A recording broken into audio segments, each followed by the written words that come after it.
Hi, it's Sean from the Wetsuit Centre, and today we're going to look at the 2010 Ripkill H-Bomb, which is pretty much the ultimate winter wetsuit, and probably at the ultimate price as well. Take it out of its handy little bag, no expense spared. First thing you'll notice, it's design-wise, the chest zip design, very similar to the Ripkill E-Bomb. So you've got the chest zip E-Bomb design here. All of the handy features you had on the E-Bomb. We've got the liquid taping on the outside. You've lost none of the flexibility with the H-Bomb, which is one of the key features. So the idea is, this being a 3-2 wetsuit, normally this would be the thickness that you would wear in the summer.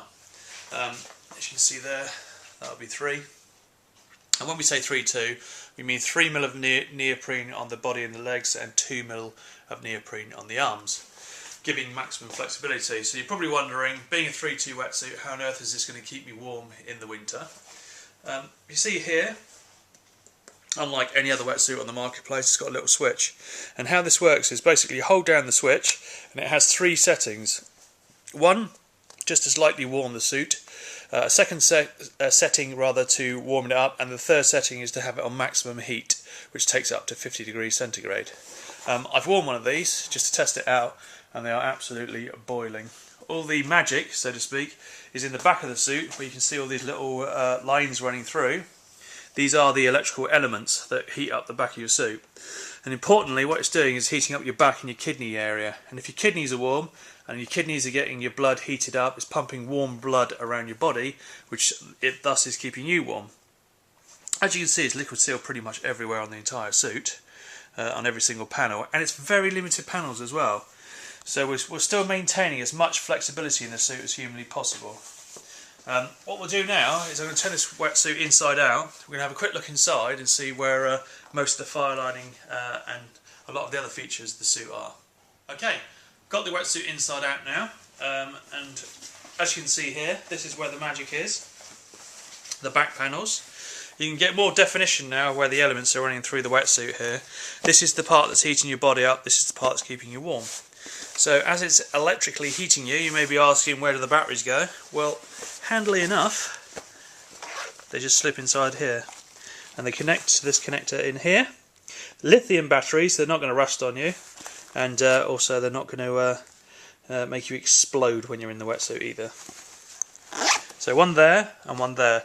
Both of these batteries are, by the way, chargeable in your cigarette lighter. So when you're driving down to the surf, you can actually charge them up before you get there. Or obviously you can plug them in when you're at home.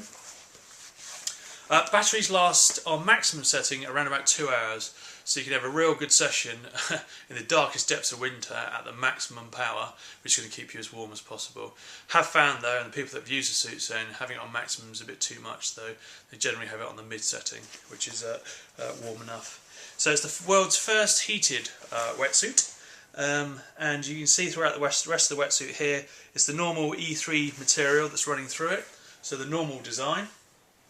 And the red material is flying all the way through and just comes slightly onto the front here, but predominantly all the heating power and all the clever part of the wetsuit is just inside here. You can see again it's all liquid taped on the inside still as well, giving it a maximum closure on all the seams. And I think you agree, if you have the money to spend, this is the ultimate of all wetsuits to have in the winter, if budget is no problem. What I'm going to do now is just going to get Jeff into the wetsuit so you can see exactly how it looks when someone's got it on. Okay Jeff, so how does it feel having the H-Bomb firmly on your body? It's interesting actually. It's not like any other wetsuit I've ever tried on. It's basically like having a summer suit on, apart from the back area obviously where all the gadgets are. It just feels like someone's crawled down the back of my wetsuit. But you can imagine how warm this would be when you're actually in the water. It should be like lying against a radiator.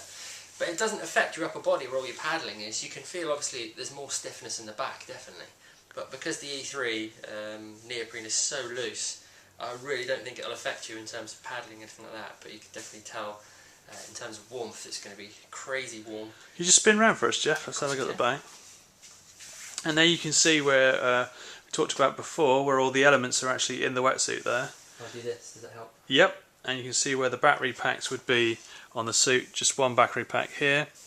I mean, they have Or just placed the all the elements and bits and pieces very cleverly, very strategically, so that they don't sort of get in your way or anything. So the element hugs really, really nicely against the kidney area there, basically. So that's really going to feel the warmth and the benefit of that. But they put it all lower down here, you know, where you don't really have any sort of, the suit doesn't move a huge amount anyway, so it shouldn't really affect you from that point of view. You've got your switch really handily here as well, so I love the idea that you can be out in the water, and then if you're quite nice and warm, you might want to put it down to low, give your battery life a bit more time. Get a bit cold, you can knock it up to 3. It's just such a crazy idea, but it's really, really useful. Makes you feel a little bit like Robocop as well. But yeah, it's a really, really light suit. If anyone's tried on the E-Bomb suit before, they'll know how light and loose that fit is, and to have that in a winter suit is fantastic. But because of the element heating up your blood, you don't need that weight of neoprene in your basically in your arms and in your lower body, because the blood's going to be nice and warm as it gets to your hands and anything anyway. For people that do want that extra bit of warmth, the suit does come in a 4.3 as well, and that gets the hood as well, which is going to be ultimate warmth, and that's the suit they actually trialled in the Arctic. I think it was in Finland, was it, Sean? Yes, it was. Yeah, Jeff. Yeah. Basically, and they were toasty. They were out surfing for 2, 3, 4 hours around the icebergs. Yeah, so it's insane to think you can do that. So for British waters, or Irish waters, Scottish waters, then you know this is going to be ideal, really. So if you've got the money to spend, and you really want to stay nice and toasty and have a bit of flexibility, then it's definitely worth going for, and it should last you a few seasons as well. So it's not going to be sort of one of the suits just sort of the technology degrades and it sort of it wears out after a year. So you do get your money's worth. Rip kind of thought about that. But yeah, hopefully we've covered all the features for you. But definitely a suit worth considering if you've got the cash.